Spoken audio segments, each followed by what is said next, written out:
If you've never built an automation before, this is the easiest place to start. And I don't mean easiest as in oversimplified or watered down. I mean, this is the simplest structure that once you understand it, makes everything else click. Today, I'm going to walk you through one automation, just one, but this single structure is the foundation for hundreds of workflows you can build inside your business. Once you understand how this works, automation stops feeling like some technical mystery. It becomes predictable, it becomes repeatable, and most importantly, it becomes practical because automation isn't about being technical. It's about replacing repetition with systems.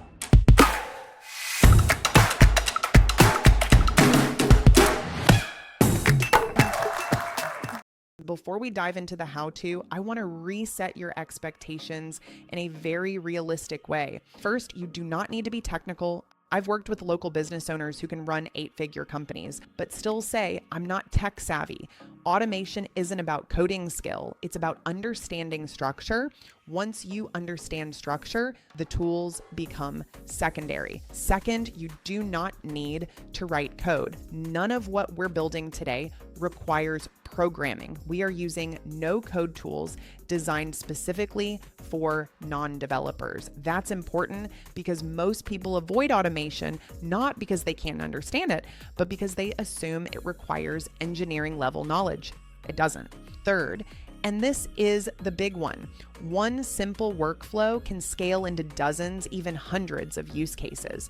Automation works like a framework. When you learn one pattern, you can reuse it across email responses, content generation, CRM updates, internal documentation, lead follow-up, onboarding sequences, and more. When I first started automating content creation, I built a very simple workflow. I would upload a blog outline and it would automatically generate supporting social media posts. That single workflow probably saved me 5 to 8 hours per week. Over time, I expanded the same logic to email drafts, video scripts, summaries, internal SOPs, and client communication templates. It wasn't that I became more technical, it's that I understood the structure. Today's goal is not to memorize steps, it's to understand the logic behind automation, because once you understand the logic, the tools become interchangeable.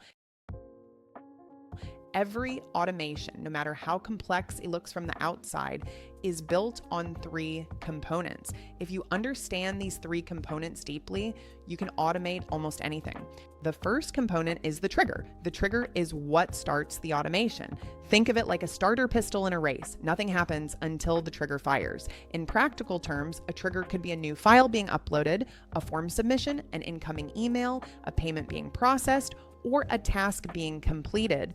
Without a trigger, nothing moves. The second component is the action. This is what the system does after the trigger fires. The action is the actual work being performed. This might be generating content with AI, sending a message, updating a CRM record, creating a task in your project management system, or analyzing data.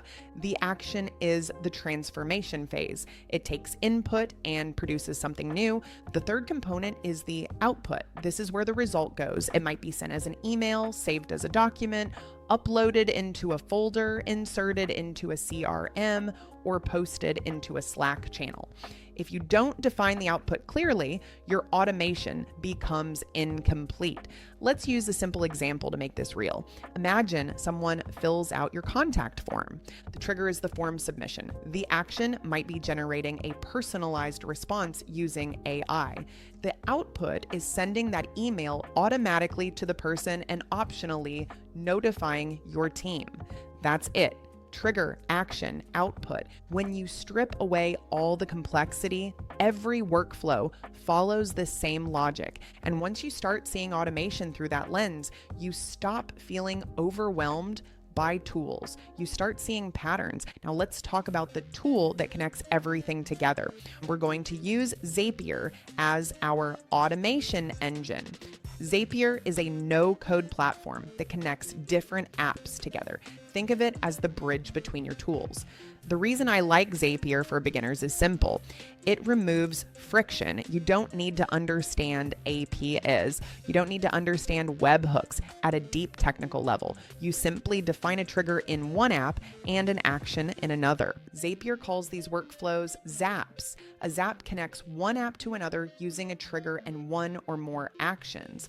For example, when I first started automating, one of my earliest workflows was simple. Every time a new document was uploaded into Google Drive, my team received an email notification automatically. That eliminated manual communication and reduced bottlenecks immediately. The beauty of Zapier is that it only runs when triggered. You're not paying for idle infrastructure. You're paying for execution. It's a very beginner-friendly way to step into automation without feeling like you're building a spaceship. Let's build something together. For this example, we're going to use Dropbox as the trigger source. Specifically, we'll use a trigger called new file and folder. Why this trigger? Because it's visual, it's tangible, you can see it happen. That makes it easier to understand the automation flow. Inside Dropbox, imagine two folders. The first folder is called Drop Zone. This is where raw files go. The second folder is called Output. This is where processed files will be saved. When a new file is uploaded into the drop zone, Zapier detects it. That detection is the trigger firing. At that moment, the automation begins. This could be a transcript, a blog outline, meeting notes, or even a list of ideas.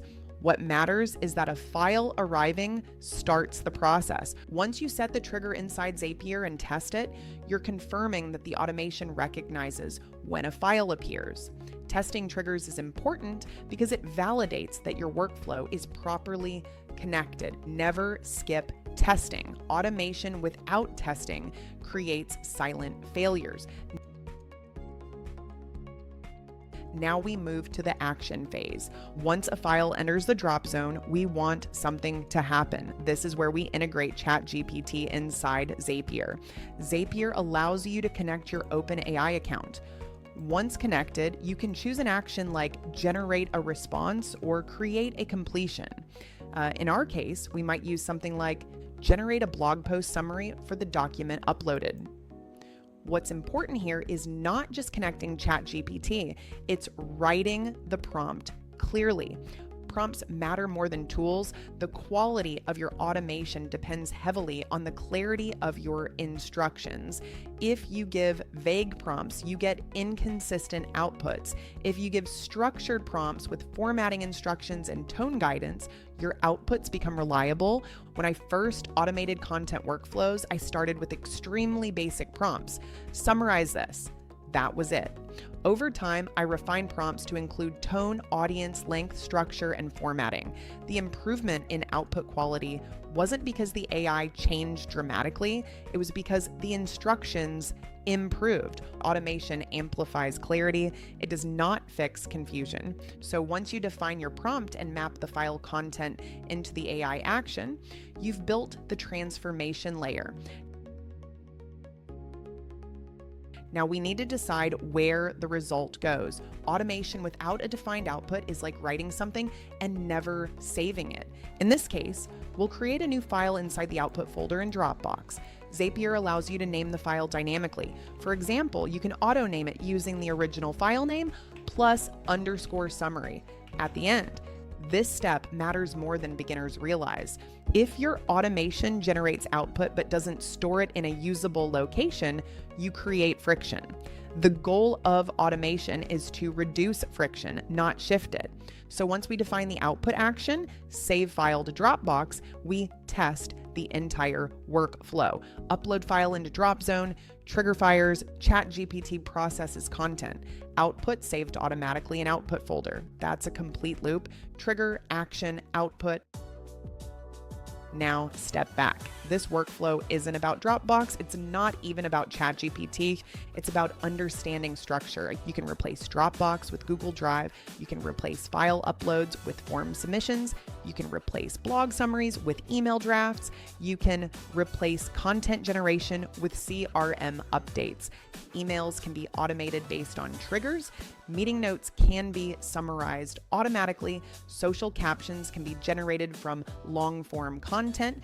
SOPs can be created from rough outlines. Internal communication can be streamlined. Once you build one automation, your brain starts recognizing repetitive tasks everywhere.